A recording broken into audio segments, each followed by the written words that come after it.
Hello, everyone, and welcome to our first panel session of the conference entitled Still Levelling Up? The Prime Minister, Boris Johnson, has said that talent exists everywhere, but opportunity does not.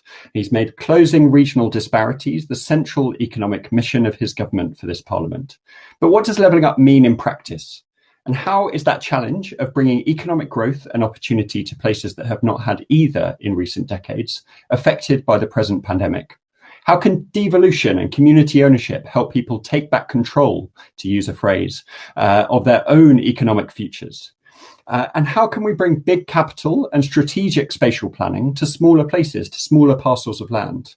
These are just some of the questions that I hope we can get into in the next 45 minutes or so, with 5 terrific speakers from around the country and from very different backgrounds. First, I'm going to come to Vidya Alexan. Vidya is the Chief Executive of Power to Change. She is also a trustee or a board member of More in Common and a fellow trustee of mine, actually, at the Young Foundation. She was previously Deputy Chief Executive at the Resolution Foundation and does fantastic work investing in communities up and down the country through Power to Change. Then I'm going to come to David Williams, Councillor David Williams, who is chairman of the County Councils Network, one of our headline partners for this conference, and to whom we're very grateful for supporting this event this year. David has been leader of Hertfordshire County Council since 2017, I believe, having been elected as a councillor in Harpenden a few years earlier, and he has been chairman of the CCN since mid last year. Then we will hear from Melissa Mean. Melissa is director of We Can Make at the Knowle West Media Centre in Bristol, who design and deliver innovative approaches to citizen-led housing, including unlocking microsites for affordable housing. And then we will come to Bim Afolami. Bim is coincidentally David Williams's MP, but he is also many other things besides. He has been a PPS to several ministers in this government. He's currently PPS in the Department for International Trade, and he has been a fierce advocate for levelling up, including writing for the Social Market Foundation think tank on that and other issues earlier in the pandemic. And then finally, I'm going to bring in a speaker who's having a few technical difficulties. This is always the difficulty or the risk with an event that happens solely online. James O'Shaughnessy, Lord O'Shaughnessy, who is a member of the House of Lords, the former Director of Policy to David Cameron in Number 10. And he is also, I'm delighted to say, the chairman of Onward's Repairing Our Social Fabric programme, which is a two-year programme with the mission of looking at the state of community in Britain today and how to repair any fraying community around the country. In terms of how this will work, each of the speakers will speak for 7 minutes or so. I will be tough with timing because we have limited time available. And then I will open up to question and answer from the floor. I've already asked our speakers to mute themselves when they're not talking, and they've duly complied with that. I hope that they will duly comply by unmuting themselves when they are talking, which is the flip side, which people often get wrong. And for the audience tuning in today, if I can ask you to leave questions in the chat function throughout people's remarks, because that will help me as chair to pick up those questions and to pose them to our panelists in the Q&A at the end of their remarks.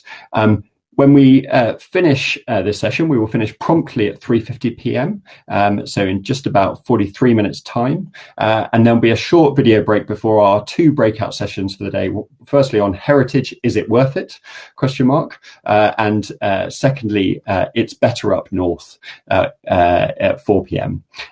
So those are our 2 breakout sessions after this. But before I come to these august speakers, I just want to ask you, the audience, a question. So technical team, and this is the bit where I hope the technical team is listening. Could you please bring up the poll for this session, which you will have 60 seconds to answer? Is that going to work? That's the big question. Here we go. So which statement comes closest to your honest view on community-led development and activity when it comes to levelling up? Now, I think we've had to slightly shorten the question for space reasons on the platform, but that's the question. Which statement comes closest to your honest view on community-led development and activity when it comes to levelling up? Is it A, a waste of time? Is it B, admirable, but it will never really add up to much? Is it C, should be playing a much bigger role? Or is it D, is already seminal? If people can answer that question, I will give you another 30 seconds or so to answer. I'm delighted to see that James O'Shaughnessy has overcome technical difficulties and been able to join us, which is Sorry about that. Thank you for joining us, James. And if people are answering, we're still seeing some votes coming in, I see. 10 more seconds.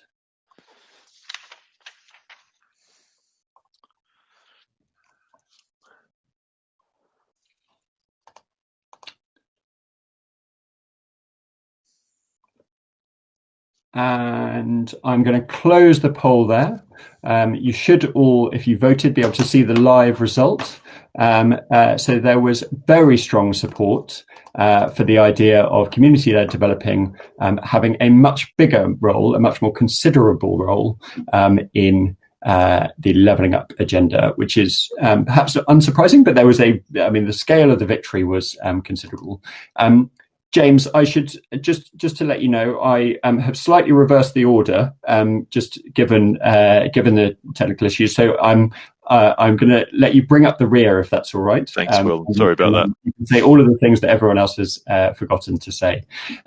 So without further ado, I'm going to hand over to our first speaker, Vidya Alexan. Vidya, over to you. Great. Thanks very much, Will, and thanks for having me and for everyone for listening. So I think the question is, is levelling up still relevant post the first wave, let's say, of COVID?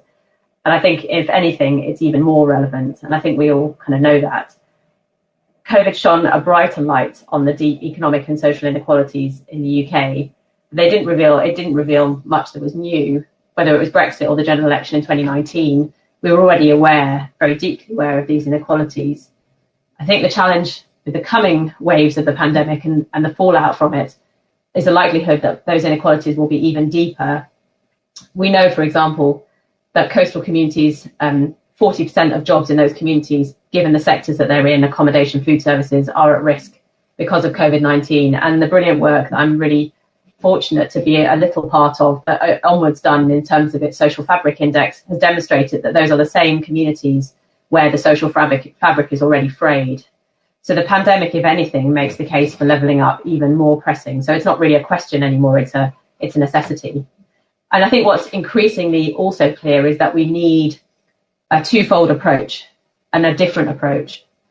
So the first, I think, is that the large-scale economic interventions that we often think about when we think about regeneration, large-scale infrastructure, HS2, these sorts of things, there is no trickle-down from these regional infrastructure projects to the hyper-local neighbourhood level where many of these inequalities are felt most keen by people. So what we really need are targeted interventions that really focus at the hyper-local level. And then critically, what we also need, which, and I'll come back to Onward Social Fabric Index, what we also need, and what that really clearly demonstrates, is we need interventions that focus both at the economic and social level, because there is a huge interplay between economic and social factors when it comes to levelling up. And we neglect one or the other at our peril. We need to address them both. And this is, I think, where community-led approaches really come into their own. They are hyper-local, they're locally rooted in specific places in neighbourhoods, and they intimately combine both economic and social factors. And Melissa will give you an even better description of this, I'm sure, than I can, because she's doing this much more actively than I am. But you just take a community-led housing project. It's not just about affordable housing and changing the physical fabric and creating jobs. It's about social participation, about rebuilding civic connections, about community engagement, about giving people choice and control over the place that they live. So in those areas where we need to urgently level up, I think we need to really scale up community regeneration. And I think we're selecting our audience when we do some of these polls, because we've got a lot of people on here who agree with us, which is great. But I'm all for that. But we it's great that we're seeing 80% of people agree with this. I think what we see in the work that Power to Change does, where we support community businesses and community-led activity across the country, is no lack of ambition from communities. We're increasingly seeing really ambitious plans from communities to regenerate their areas. And I'll just give you a few. So Mid-Steeple Quarter in Dumfries, the community has come together, formed a community interest company, and they are driving forward with a community-led regeneration plan for the town centre. We're not, this isn't about individual small projects or buildings. This is about a regeneration at scale led by communities. And I think we need to get away from this idea that community stuff is always small and at the edges and at the margins. These are communities trying to drive forward significant regeneration.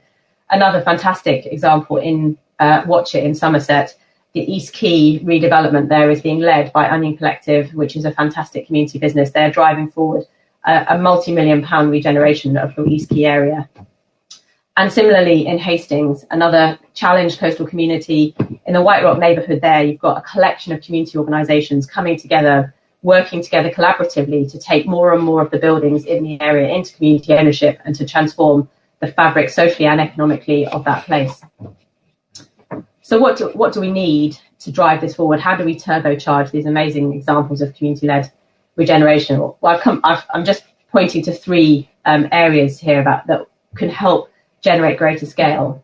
I think what we first and foremost need are innovative financing models. So when I look at what some community groups are forced to do to actually move their projects forward, it's a very laborious process of accessing funding, initiative after initiative. So we've started a Power to Change to do two things, which have started to unlock more capital for community businesses and other community initiatives. The first is to create capital facilities. So we've worked, for example, with Nudge Community Builders in Plymouth. They're gradually purchasing most of the empty properties on Union Street in Plymouth, but they can't go through a process of applying for a grant each time a building comes up for sale. They'll lose the opportunity if they move at that slower pace. So capital facilities where communities know that the money is there and can draw on it when an opportunity comes their way are kind of essential. And also what we've been looking at is where we, as a funder, can come in and buy assets at scale. So we've done this in the community energy space. We've bought 6 solar farms at scale, and over the next 5 years, we're selling them on to communities. So they become locally rooted, locally owned. But we've got the bigger scale of capital to compete in private markets alongside other buyers. And therefore, we're able to turn these things into assets that communities can then own. So we need to think about more innovative financing models, potentially also hybrid models, where the community doesn't always eventually own the asset, but they have control over how it's run. So I think there are some interesting examples out there, like community pub companies, which could buy up pubs across the country and work with communities so that they can have a say in how those pubs are then run. They may not all end up owned by communities at the end of the day. I think we also need to see, we talk a lot about the public sector partnering with communities. We also need to see more private sector partnership with community organisations. And just one fantastic example that I'll give you is in Watch It again, Onion Collective is partnering with Biome. Biome are a private company. They've developed technology to use waste to create sustainable building products. They're partnering with a community organisation to rebuild the industry in Watch It. It used to be paper. It's going to now be sustainable construction materials. And then the final thing I'd say is we need better access to supply chains, both within the public and private sector for community organisations. We need ways to get money into these organisations, and we should be anchor institutions, public and private sector in communities should be using their supply chains to drive community business. Thanks. Vidya, thank you so much. And it's fantastic to hear about the work that you're doing in communities in real life, rather than just kind of big policy questions. David, can I come to you next to give your perspective and the perspective of the County Councils Network? So, yes, thanks, Will.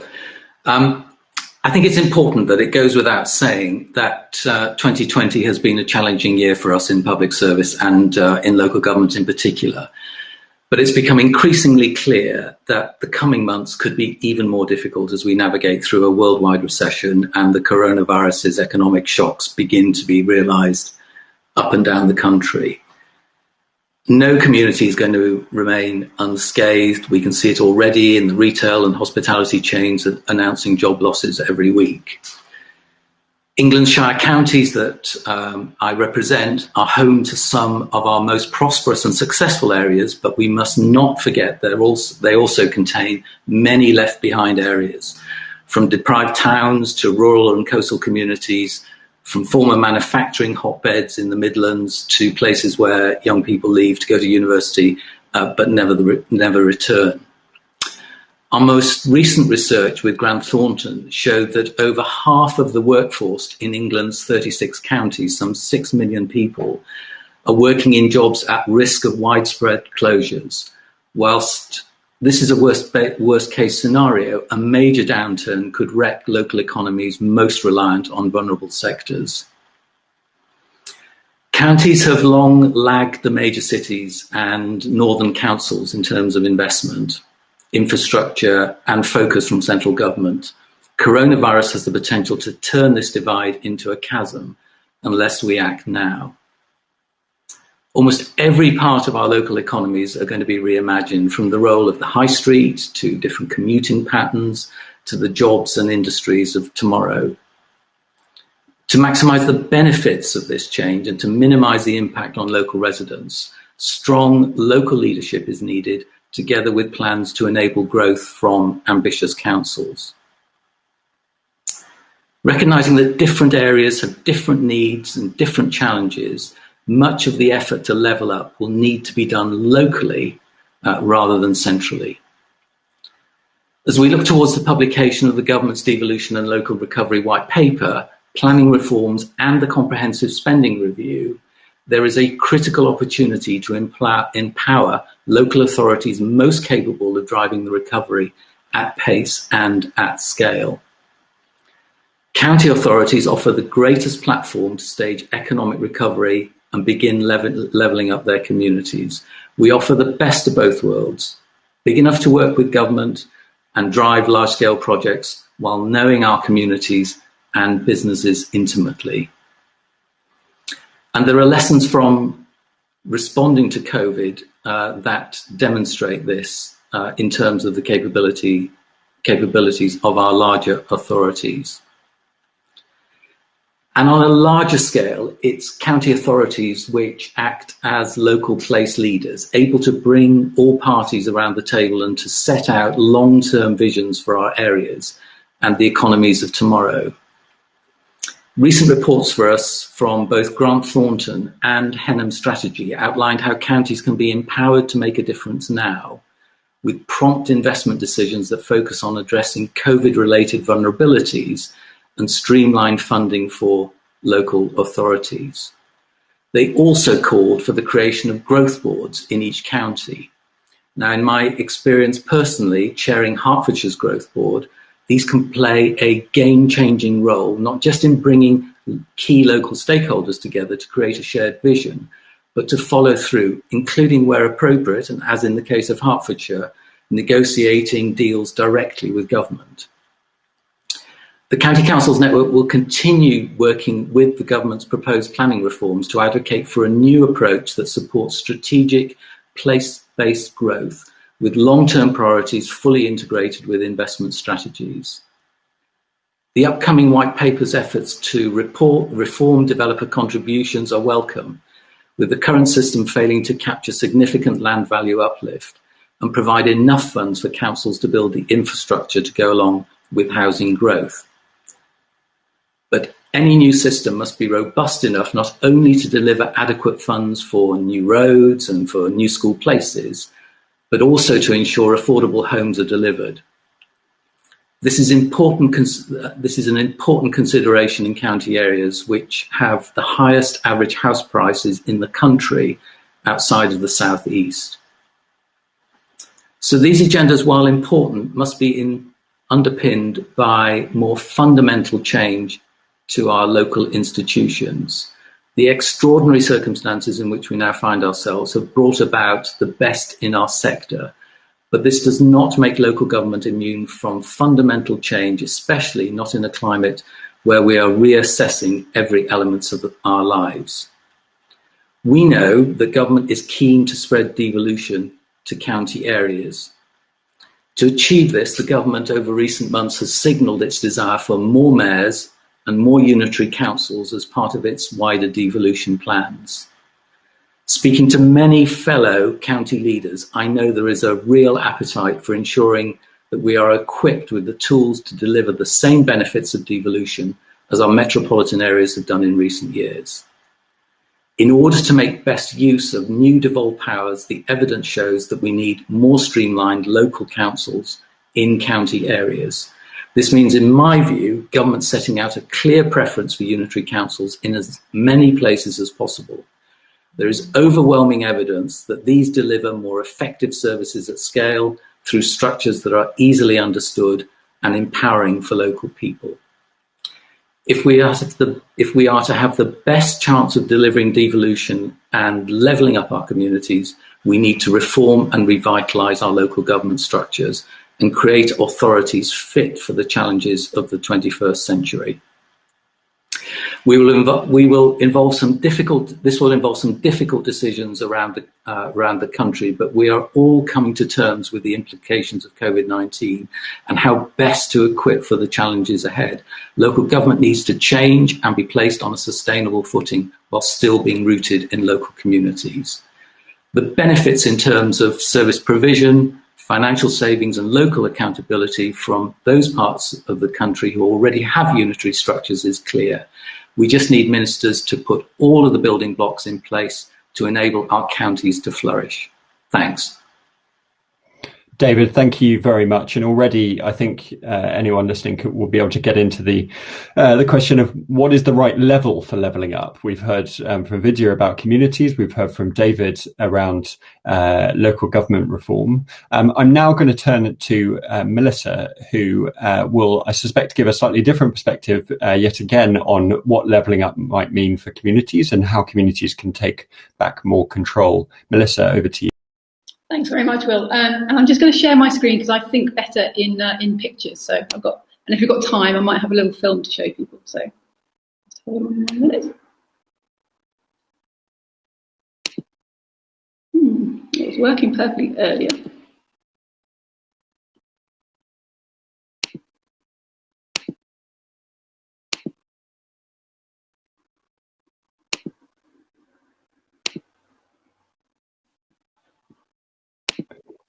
I tested it earlier and it was working perfectly. It's very nice. Melissa, is it worth me possibly coming to BIM quickly and then back to you? Should we do that? Yeah. BIM, if you wouldn't mind jumping in earlier than planned, can I come to you next? That's fine. Well, thanks very much. And it's great to follow David, Harpenden councillor, doing it for the country, not just Harpenden. So I think that what the economic consequences of the pandemic are to some degree quite clear, and we know the problems in the retail sector, hospitality sector, as has already been mentioned. And that's true, but how I like to think about it is I like to think about it in this way. It has really accelerated a lot of changes that were already in train. But anybody who takes an interest in economics or studies it or practices it knows that the whole concept of creative destruction, i.e. that capital and labour gets reallocated depending on where the opportunities are in an economy, or indeed in a country or society, depends on a certain time lag for those things to happen. If things happen at a very quick pace, it's very, very, very difficult to deal with from a community perspective. So I think that the real difficulty for communities and society is that the economic dislocation is going to happen incredibly quickly, quicker than anybody pretty much has seen in recorded human history. And that is something that will be very, very difficult to deal with. The second thing, I won't labour the point, but I think it's worth saying, is that not just in this country, but across the Western world, countries are getting serious about the net zero agenda. Now, why does this matter in the context of the pandemic? It means that the same areas of the country where they depend on carbon intensive industries tend to be the areas where they have more vulnerable jobs due to the economic dislocation that I was talking about, whether it be in retail or hospitality sectors. They tend to overlap in terms of some of the same places. And when they don't overlap in the same places, the places where they don't tend to overlap, they tend to be wealthier, with people with higher degrees of skill in our modern economy who find it easier to get other jobs. So I really think that this is going to be a very complex, difficult challenge. And if you care about levelling up, and how I think about levelling up is ensuring on a individual or place-based metric, the gaps between people are closing. That's how I think about it. Now, there is, however, something I was thinking about over the last couple of weeks, a weird benefit to the economic dislocation of COVID, which is, and I've seen this in my own constituency. I was in Harpenden this morning and I noticed it. Speaking to other colleagues of mine, I've noticed it. Small towns and villages that are outside cities are seeing a huge upsurge in spending. They are busier. People are, I walk past now, and by the way, it's worth saying Harpenden is a very affluent place. And I'm not trying to say it's the same everywhere. And it's important not to say that. But it was busy. It was really busy. People walking around. The roads are busy. People walking around everywhere. The bookshop had 8 or 9 people in it. On a Monday morning, I think that would have been pretty much unheard of a year ago. And that's because a lot of people just aren't commuting into London. Now, of course, London's not everywhere. And, not as many places has had as much of an impact being close to a big city.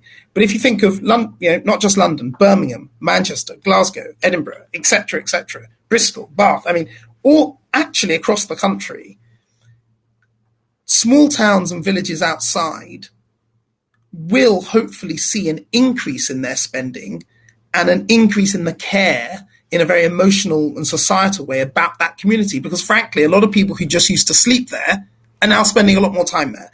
And I think if we can tap into that and turn that into positive political action with a small p, whether it be on strengthening local institutions, improving local landmarks, local libraries, and all those things, I think that could be a real benefit.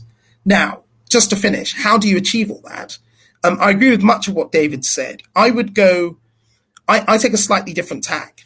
Devolution and unitary authorities matter. And your point about the level at this case, I'm sure we can debate. But the thing that really matters is the money.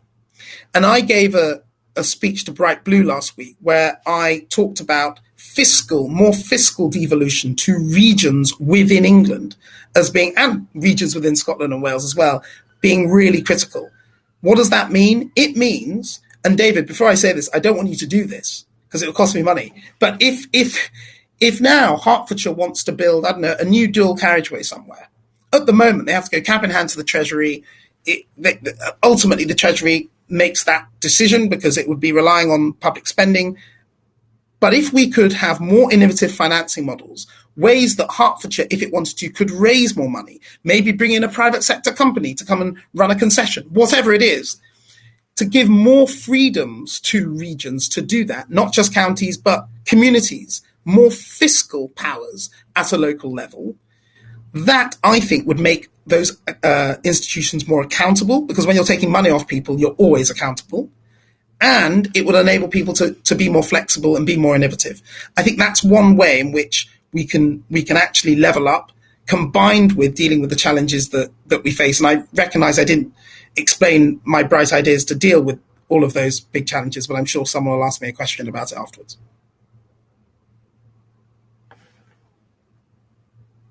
You're on mute. I have failed my own test. I'm now unmuted.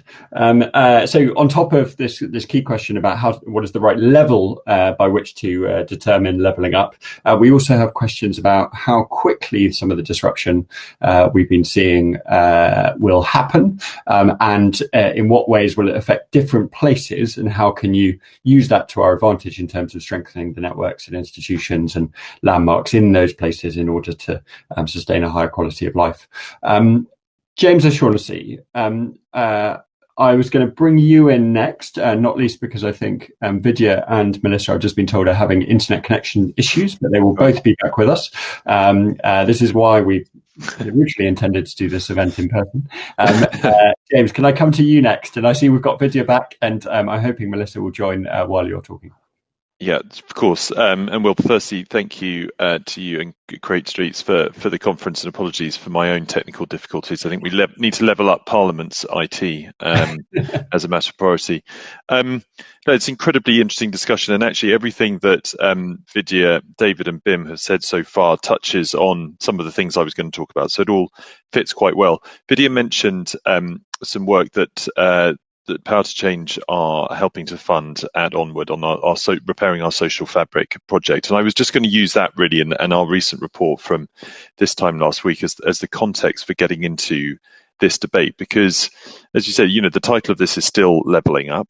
Are we still what you wanting to level up now after the pandemic? And what does levelling up mean? And I think it is important to understand where we were before the pandemic struck, right? So this situation we were in, and which we revealed with our social fabric index, is that there has been a long-term weakening in the social fabric of United Kingdom's communities. There have been some good things happening. There have been improvements in schooling, lower crime by and large. A few improvements, for example, with parents spending more time with their or having more meals with their children. But by and large, if you look across the threads of social fabric which we put together, there has been a sort of long-term 40-year decline in the strength of community. And people feel that. If you ask them it, about 7 in 10 people will say that they think community has declined in their lifetime. So that is the backdrop really to what we are talking about. In some ways, perhaps not expected. We certainly need to do something about it. But within that, there has been a widening gap. So this is not dissimilar to the gap that Charles Murray and other sociologists have found in the US of a dislocation or a growing divide between better off communities and post-industrial communities, coastal communities, suburbia and others.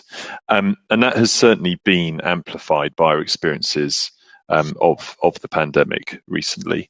Now, before we get into the kind of what the pandemic has meant, I think, the critical thing to understand here, and Vidya put it perfectly, is this is an economic and a social problem.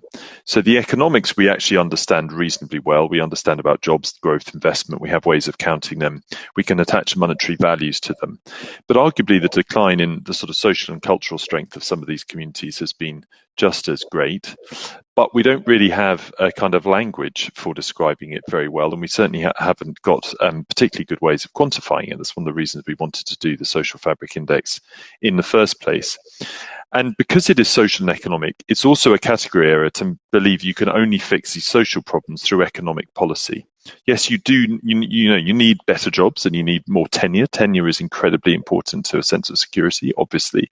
But you need other things. You need strong local civic institutions, a sense of more people having more agency and control over the decisions that affect their lives, and so on.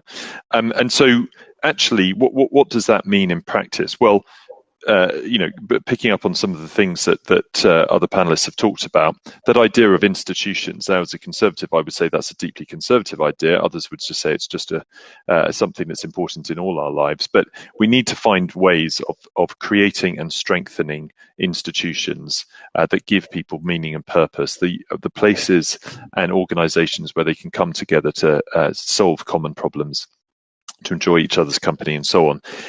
There has been a decline in these kind of institutions, and yet they play a very important role in people's lives. Oliver Dowden said at the launch of the report last week, the best money he's ever spent in the recovery was supporting the rugby league clubs, which form such an important part of the towns, particularly in the north of England, because they are absolutely sort of central to community life. We also need, I think, to look at devolution. We do need more power. There's a bit of me that worries slightly about the sort of centralisation that can go alongside devolution. I'm a big believer in parishes and towns as well as counties, and I think rather than being rationalised and pushed down to really local areas, then potentially we have a problem. And then I thought Bim made an incredibly important point. It's one of the reasons I have a slight issue with the idea of sending everybody back to work, which is there is a revealed choice that people are showing of wanting to stay local, and local high streets are doing well and Oxford Street's empty. That is an economic dislocation. We need to deal with the consequence of that. But it strikes me that getting people to spend lots of time on trains, buses, tubes to commute long distances, commuting has increased over time. carried out the, I think I'm getting a sort of slideshow here from Melissa. When we carried out some qualitative work, we discovered that people who felt financially secure actually really valued the time they could input into their community, and so. Getting time and actually encouraging people to stay local and thinking about what that means for how we regenerate city centres and get more people living in them is really important. Just one other point to end on, and it is a generational point which seems to have come out of the pandemic, which is troubling, frankly, which is that older people have become more trusting of their communities and more connected to them during the pandemic. This is polling that we did with Onward. Younger people, particularly the under 25s, have become much less connected to their communities and less trusting of their neighbours. And we already know there's an epidemic of loneliness in this group. There are all sorts of other generational issues that we know about, distribution of wealth, climate change, and so on. And so I think, levelling up also has to mean something not just about place, but about the kind of people in those places. And we know about people who obviously are financially and in other ways insecure, but it does seem that younger people are getting a particularly raw deal at the moment. And we need to find ways of addressing that enemy and creating opportunities for them to be connected with people locally, and not least because that is a way to psychological happiness and well-being, let alone economic and other success. So I think inevitably there's a strong place-based dimension to this conference, but I think even within places, even if we devolve and give power and all those things, there are still likely to be any number of divides, not least generational, also of course ethnic and other, and we've got to think of those dimensions too. James, thank you so much. There were a couple of moments where you dropped out there, but I think everyone will have got everything that you said. This is apologies. Doing my best. There are many advantages, but there are some drawbacks. Melissa, if I can come to you, and then I will try and keep you to 6 minutes or so, if that's okay, Melissa, and then so we just have a few minutes for questions at the end. Sure. Go. So yes, thanks, Will. So everyone can see this. So I just wanted to say something about Knoll West, which is the council built estate where we're based. And I think sometimes there's a tendency to look like places like Knoll West and think that they need to be fixed, that some kind of external intervention needs to happen, and that's the only way that they're going to be levelled up. But I think that's probably starting in the wrong place if we're serious about a levelling up agenda. Because if you scratch the surfaces of places like Knoll West, then there's all sorts of know-how, assets, enterprise going on. So, for example, this chap here, David, and I met him when we were doing an outdoor performance, and I knocked on his door because we needed to borrow some power for a smoke machine. And he said, "Oh, come and plug it in here." And kind of in his lean-to, you can't quite see it in this image here, but he's got an industrial-sized kiln, and he's making bonsai pots and exporting them to Japan. And his only kind of line was, "Don't tell the neighbours." So, Melissa, sorry to interrupt, but I cannot see your slides. I don't know if other people can or can't. I just have a black screen, so. It may be if you can describe what the slides are saying but still tell the stories that they do. Okay, no problem. It's a bit frustrating, but it's a lovely picture of a man in his lean-to with a kiln and an industry that's exporting to Japan. Anyway, so what's kind of missing from the levelling up agenda? Let's think about that. I'm going to stop sharing for a second. Let's see if it.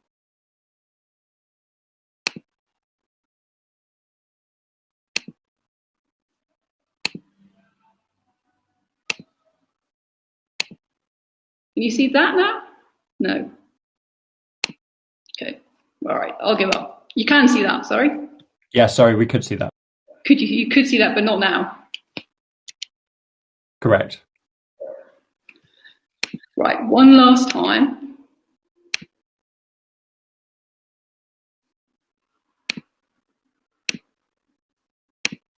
You got that?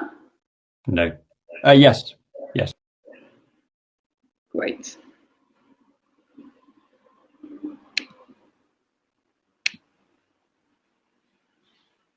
Still got that? I think, Melissa, I think best to carry on without slides if you can. Okay. So what's missing from the levelling up agenda? So I think there's probably 4 things that are missing.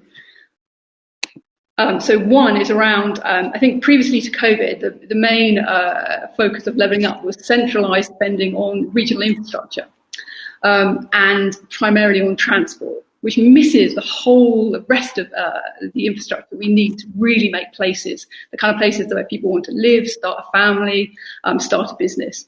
And so this means investing in things like schools, the environment, cultural amenities.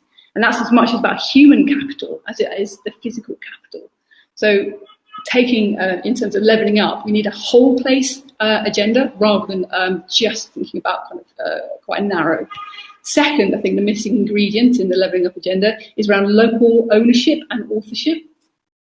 So levelling up isn't really something that can be delivered just by a Whitehall task force. There's a huge amount of craft and local know-how that's needed to weave together the networks, the local ideas, the talent that really revitalise a neighbourhood and create the right kind of housing, the local ecosystems that drive innovation. And I think there's a sense that at the moment, there's the missing sector in the Westminster conversation about galvanising post-COVID recovery is the community sector. There's a huge amount that we can add because we're embedded, we're close to the action, and most importantly, people trust us, which is hugely important. And there's lots of evidence about the multiplier effect of investing in community-led action. You know, you spend £1 on community-led stuff, you get 2-3 times back in value, which is very powerful. I think the third missing bit is like the levelling up is missing some of the big issues that really are kind of changing things. So ageing population, climate and ecological emergency, and rapid technological change. There's a danger that these things could sweep and undercut any changes or small things that we do on levelling up. And then the fourth bit that's missing, I think, from levelling up is we can't just talk about what's happening at the bottom. We also need to talk about what's happening at the top.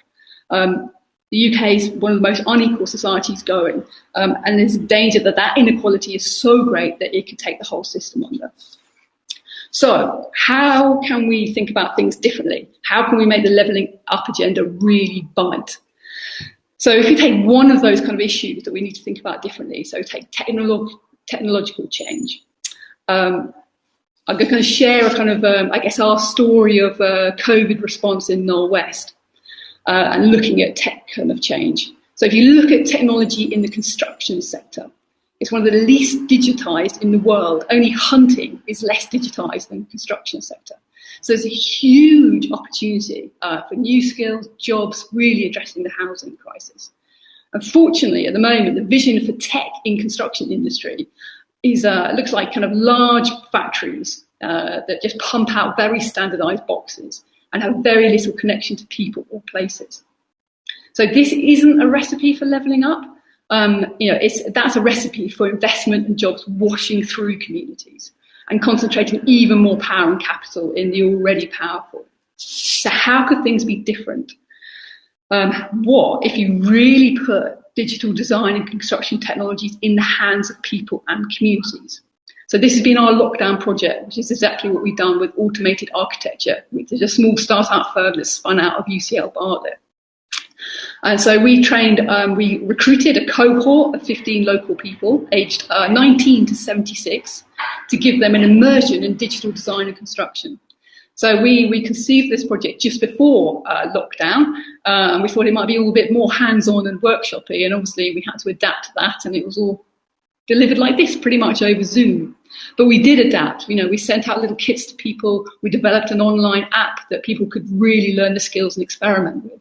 And together they came up, and their brief that they were working to, what's missing in your neighbourhood. And they designed a beautiful, and I'll show you out the window, a pavilion which can host outdoor hanging out, working, and all sorts of things. And I think what's quite amazing with this is that we have had 30 people trained in digital design and construction. We made all the parts in our local factory. And we've now got a set of people that can really do. And a lot of those people were furloughed and on long-term employment. Just thinking about Lucy, which is one of our kind of young mums on it. And at the beginning of the project, she's like, what is MMC? What the hell is that? And now, kind of talking to her afterwards, she was like, well, if you'd asked me even 2 weeks ago, could I build something like this? She would have been, hell no. And then she said, but if you ask me now, hell yes, I could do it. So I think it's that kind of sense of transformation that you can get by doing this kind of embedded, engaged work. And there's often an accusation in the community sector that is small and slow. But I think it's about trying to get to scale in a slightly different way. It's not just giant. I think leveling up is going to happen through not one-off kind of big shop kind of project, but it's going to be about planting and investing 1,000 projects like our one, really embedded in neighbourhoods, working with local know-how and assets, and getting the investment in that actually matches our ambitions. Because we've got big, big, big ideas, and we've never been given the kind of investment or subsidy that either the public sector or the private sector has been given. So, the scale of the challenges we've got, it's good to ask for help from all that you can. And the community sector is here, ready and waiting, with talent and know-how to really get things going. So that offer is definitely on the table. So we'd love to make things happen. Melissa, thank you so much, and thank you for persevering despite technical difficulties.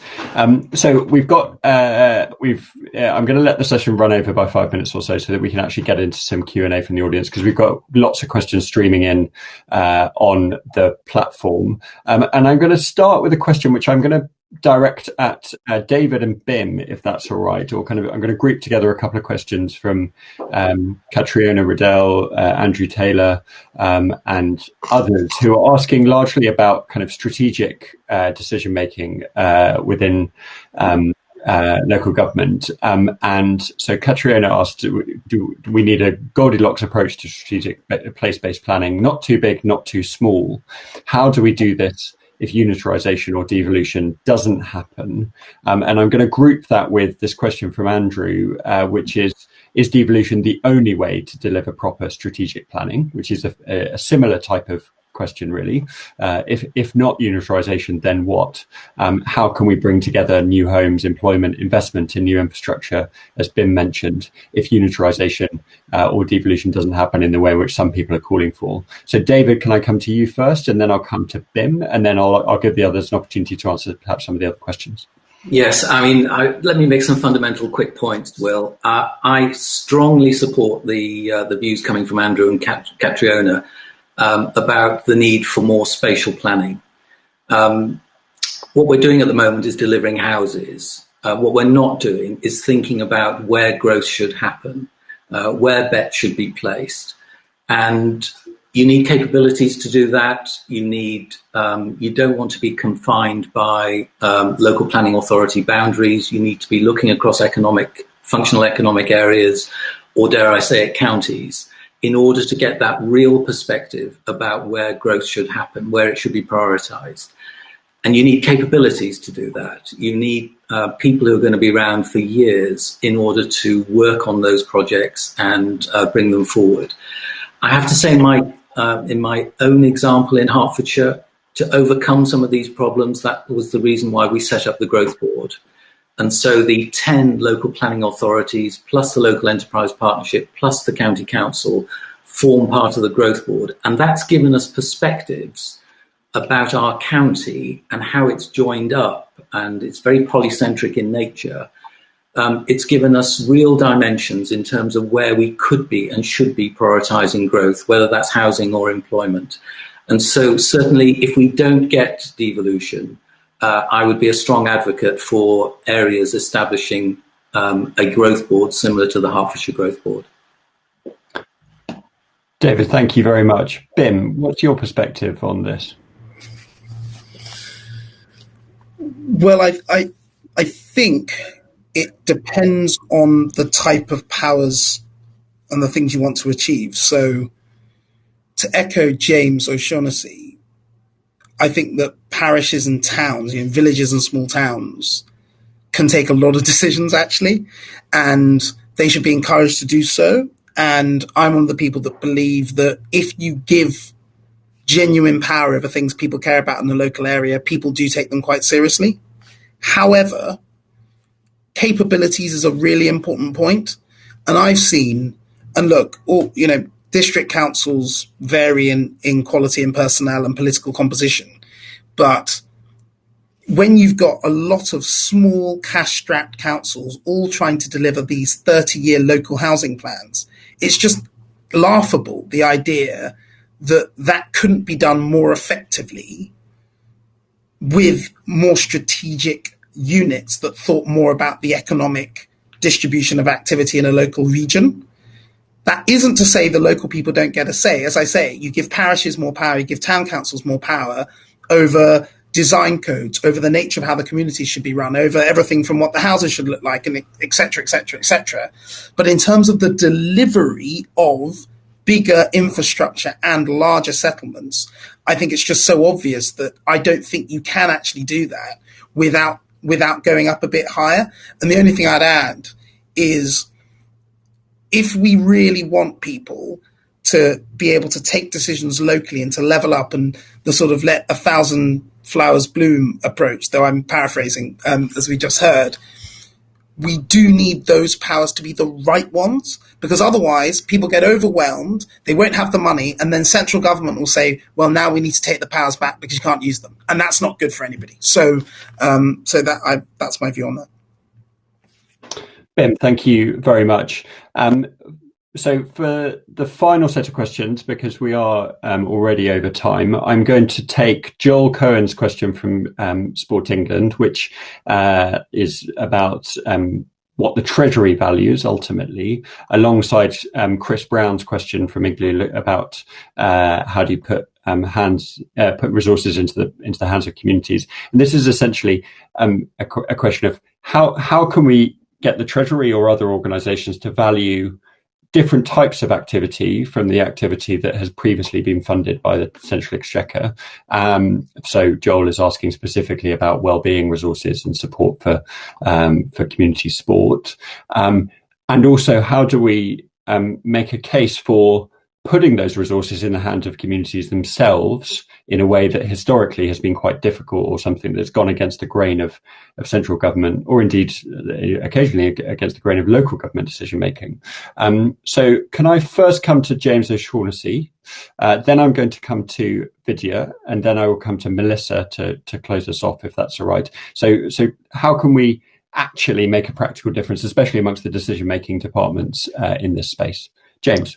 Yeah, thank you. Well, great questions. Look, first of all, a number of people have been trying to change the Treasury Green Book for a long time to get them to value other things. And that actually is a really important part of this whole agenda, which is to inject a different kind of calculus into this. And ultimately, that is what we're trying to do with the Social Fabric Index, is that there is a significant element of sort of economic and political science that if you can't count it, then it doesn't matter. But if you can count it, then you at least can understand the problem and make the case for it. So I think that is an ongoing process, to put it optimistically. But I do believe that we have been able to shine a light on the nature of the problem in a quantifiable way, which then leads to the opportunity for actually matching investments to outcomes, which is been one of the challenges, I think, of a lot of social policy in general. And that ultimately does help with our friends in the Treasury. In terms of the idea of putting it into the hands of community groups, I think, again, it's such an important point, and that could be ultra-local government, hyper-local government, as Vidya put it, or it could be local institutions. I mean, ultimately, we do need to capitalise these institutions, but they have to remain accountable. I think a lot of sort of procurement processes and so on aren't really up to this kind of task because they don't allow the kind of institutional freedom you need and the length of time. And that means putting money at risk. That is obviously easier to do if you're doing smaller places and smaller institutions. And so, again, I think one of the opportunities, particularly if we're looking at local government reform, and I see the opportunities for counties, for example, just to come back to the point that Bim was raising about capabilities, is actually to be the organisations that take responsibility for giving these kind of resources to hyper-local government and community institutions, and providing that accountability and even some of that capability as well, but under the direction of local people. James, thank you very much. Vidya, you next. And if I could ask you to keep comments relatively brief, just. Yeah, sure. So I mean, on how do we change Treasury Green Book, I mean, just to add to what James has already said, I'm encouraged by the number of economists, and we've got two more today in the Greater Manchester Prosperity Review, sort of shining a light on the fact that, you know, levelling up can't just be about infrastructure. There is a growing recognition from Andy Haldane and others that social infrastructure underpins economic prosperity. And I think we need to just keep this momentum going, more, you know, building on the research that you guys have done and others are doing to really try and push that along. In terms of how to get money to hand to communities, I think we've had quite a typical discussion in terms of, you know, it's either about sort of regional, it's either about unitarisation or it's about very local community action. And I think we need to sort of try and span the divide.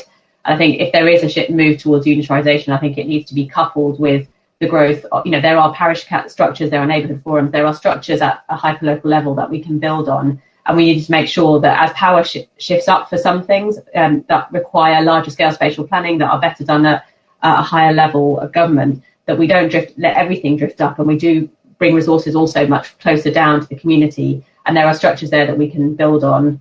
So, you know, I think that would be critical.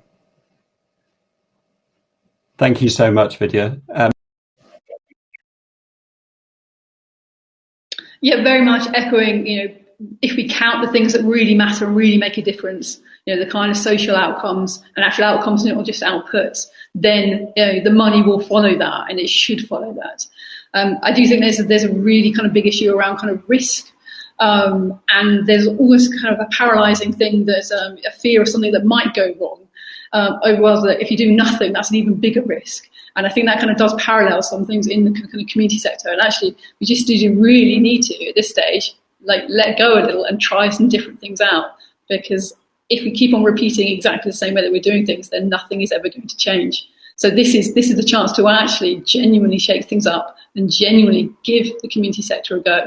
Because we've got the ambition, we've got the skill, and we've got